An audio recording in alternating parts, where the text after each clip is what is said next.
So many people use the term gaslight, and this word has been misunderstood for a long time. So I'm going to explain to you the origins and what the term is utilized for and what it actually looks like and feels like and sounds like on the receiving end of it. So this term gaslight comes from a film in which an individual is led to believe something that they start questioning their own reality. And as a result, the person eventually they lose their sanity. So this concept is rooted in a manipulation pattern. When a person engages in gaslighting a person, that means that the person is fully aware of what the reality is, what the truth is. However, they're not concerned about whether or not the person is emotionally impacted or psychologically impacted.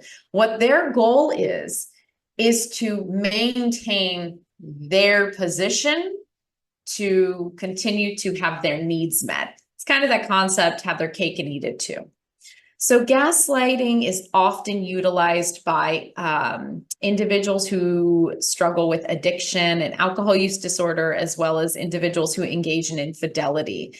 It can often be a form of emotional abuse because they know full well that the other person on the receiving end of the gaslighting has access to truthful information, but their priority is to maintain their position because the alternative is they would have to accept accountability and ownership.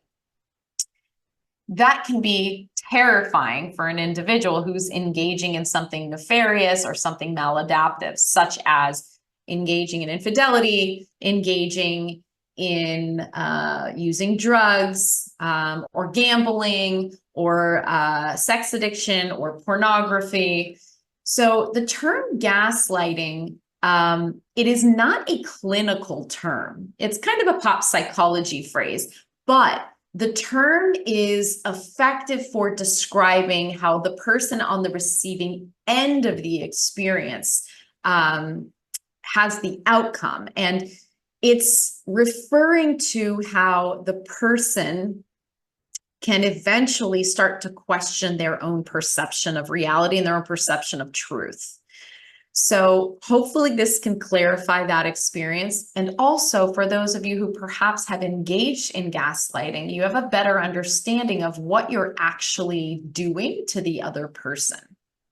If you have questions about this experience, that's something that I cover in a lot of the relational trauma groups, as well as the general trauma group.